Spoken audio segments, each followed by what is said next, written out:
ಮೈನಾ, ಧ್ರುವ ಹೋದ. ಅಲ್ಲಮ್ಮ, ನೀನ್ ಯಾಕೆ ನನ್ ಕಡೆಯಿಂದ ಸುಳ್ಳು ಹೇಳಿಸ್ದೆ? ಪಾಪ ಅವನು, ನಿನಗೆ ಹುಷಾರಿಲ್ಲ, ಗಾರ್ಮೆಂಟ್ಸ್ಗೆ ಸೈಕಲ್ ತಗೊಂಡೋದ್ರೆ ಮತ್ತೆ ಹುಷಾರ್ ತಪ್ತೀಯ ಅಂತ ಬೈಕ್ ತಗೊಂಡ್ ಬಂದಿದ್ದ ಕರ್ಕೊಂಡು ಹೋಗೋದಕ್ಕೆ. ನಾನು ಇಲ್ಲ ಅಂತ ಹೇಳಿದ್ದಕ್ಕೆ ಎಷ್ಟು ಬೇಜಾರದ ಗೊತ್ತಾ? ಎಲ್ಲದಕ್ಕೂ ಕಾರಣ ಐತೆ ಕಾಂತಪ್ಪಣ್ಣ. ಸದ್ಯಕ್ಕೆ ನನ್ನೇನು ಕೇಳಬೇಡಿ, ಸಮಯ ಬಂದಾಗ ಹೇಳ್ತೀನಿ. ಸರಿನಮ್ಮ.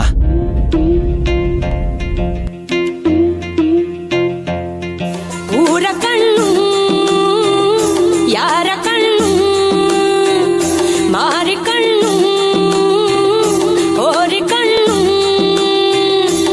ಯಾವ ಮಸಣಿ ಕಣ್ಣು, ಬೆಟ್ಟಮ್ಮ ಬೆಟ್ಟಮ್ಮ ನಮ್ಮ ಪ್ರೀತಿ ಮ್ಯಾಲ, ನಮ್ಮ ಪ್ರೀತಿ ಮ್ಯಾಲ, ನಮ್ಮ ಪ್ರೀತಿ ಮ್ಯಾಲ, ನಮ್ಮ ಪ್ರೀತಿ ಮ್ಯಾಲ.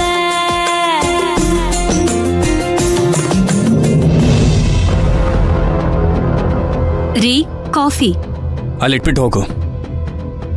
ಅದನ್ನೇ ಸ್ವಲ್ಪ ನನ್ ಮುಖ ನೋಡ್ಕೊಂಡು ಹೇಳ್ಬೋದಲ್ವಾ? ಸೌಪರ್ಣಿಕಾ, ನಾನೇನೋ ಕೆಲಸ ಮಾಡ್ತಾ ಇದ್ದೀನಿ. ಕಾಫಿನ ಅಲ್ಲಿಟ್ಬಿಟ್ಟು ಹೋಗು ಅನ್ನೋದನ್ನು ಕೂಡ ನಿನ್ ಮುಖ ನೋಡ್ಕೊಂಡೇ ಹೇಳ್ಬೇಕಾ? ನಾನ್ ಬರೀ ಕಾಫಿ ಕೊಟ್ಟು ಹೋಗೋದಕ್ ಬರ್ಲಿಲ್ಲ. ಮತ್ತೆ ನಿಮ್ ಜೊತೆ ಸ್ವಲ್ಪ ಮಾತಾಡ್ಬೇಕಿತ್ತು ರೀ. ಮಾತಾಡ್ಲಾ? ಏನ್ ಮಾತಾಡ್ಬೇಕಿತ್ತು? ಪುಷ್ಪಕ್ ಬಗ್ಗೆ ರೀ.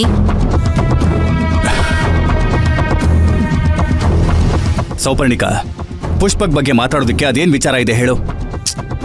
ರೀ, ಅವನ್ ಬಗ್ಗೆ ಮಾತಾಡೋದಕ್ಕೆ ತುಂಬಾ ಇದೆ. ನಿಮಗೆ ನನ್ ಮಗ ಅಂದ್ರೆ ತಾತ್ಸಾರ ರೀ. ಅವನ್ ಬಗ್ಗೆ ಸ್ವಲ್ಪನೂ ಯೋಚನೆನೇ ಇಲ್ಲ. ಮಗ ವಯಸ್ಸಿಗೆ ಬಂದಿದ್ದಾನೆ, ಅವನ್ಗೊಂದ್ ಮದ್ವೆ ಮಾಡ್ಬೇಕು ಅನ್ನೋ ಜವಾಬ್ದಾರಿನೇ ಇಲ್ಲ. ಈಗಂತೂ ಅವನ್ ಬಗ್ಗೆ ಕಂಪ್ಲೀಟ್ ಆಗಿ ಯೋಚನೆ ಮಾಡದೇನೆ ಬಿಟ್ಬಿಟ್ಟಿದ್ದೀರಾ. ಆದ್ರೆ ನಾನ್ ನಿಮ್ ಹಾಗಲ್ಲ. ಅವನ್ ಬಗ್ಗೆ ಒಂದು ತೀರ್ಮಾನ ಮಾಡಿದೀನಿ. ಅವನ್ಗೊಂದ್ ಒಳ್ಳೆ ಹುಡುಗಿ ನೋಡಿ ಮದ್ವೆ ಮಾಡ್ಬೇಕು ಅಂತ. ಸೌಪರ್ಣಿಕಾ, ನೀನ್ ಯಾಕೆ ಇಷ್ಟೊಂದು ಆತರ ಪಡ್ತಾ ಇದೀಯಾ? ಇದ್ರಲ್ಲಿ ಆತ್ರ ಏನ್ರಿ ಬಂತು? ನಿಮ್ಗೊಂದ್ ವಯಸ್ಸೆಷ್ಟು ಅಂತ ಗೊತ್ತಿದ್ಯಾ? ಸೌಪರ್ಣಿಕಾ, ನಾನು ಪುಷ್ಪಕ್ ವಯಸ್ಸಿನ ಬಗ್ಗೆ ಮಾತಾಡ್ತಾ ಇಲ್ಲ, ಅವನ್ ಮನ್ಸಿನ ಬಗ್ಗೆ ಮಾತಾಡ್ತಾ ಇದ್ದೀನಿ. ಈಗಷ್ಟೇ ಅವನು ಮೈನಾ ಪ್ರೀತಿ ಗುಂಗಿಂದ ಆಚೆ ಬರ್ತಾ ಇದ್ದಾನೆ.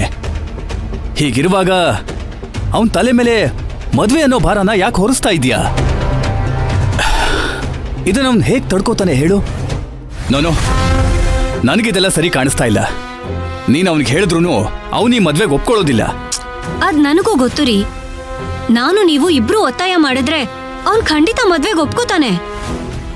ನಾನು ಮದುವೆ ಬೇಡ ಅಂತ ಹೇಳ್ತಾ ಇಲ್ಲ ಸೌಪರ್ಣಿಕಾ, ಆದ್ರೆ ಇಷ್ಟು ಬೇಗ ಬೇಡ ಅಂತ ಹೇಳ್ತಾ ಇದ್ದೀನಿ. ನೋಡು, ಅವನ್ ಮನ್ಸು ಸ್ವಲ್ಪ ತಿಳಿಯಾಗ್ಲಿ, ಆಮೇಲೆ ಯೋಚನೆ ಮಾಡೋಣ. ರೀ, ಹಳೆ ನೀರ್ ಹೋಗ್ಬೇಕು ಅಂದ್ರೆ ಹೊಸ ನೀರ್ ಬರ್ಲೇಬೇಕು ರೀ.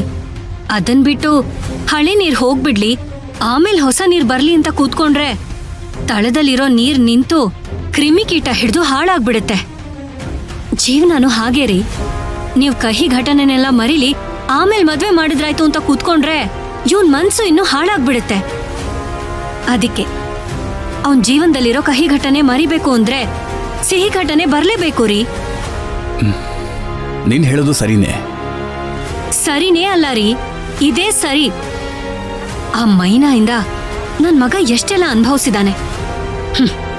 ನನ್ ಮಗನ್ ಮನ್ಸಲ್ಲಿ ಆ ಮೈನನ್ನ ಡಿಲೀಟ್ ಮಾಡ್ಬೇಕು.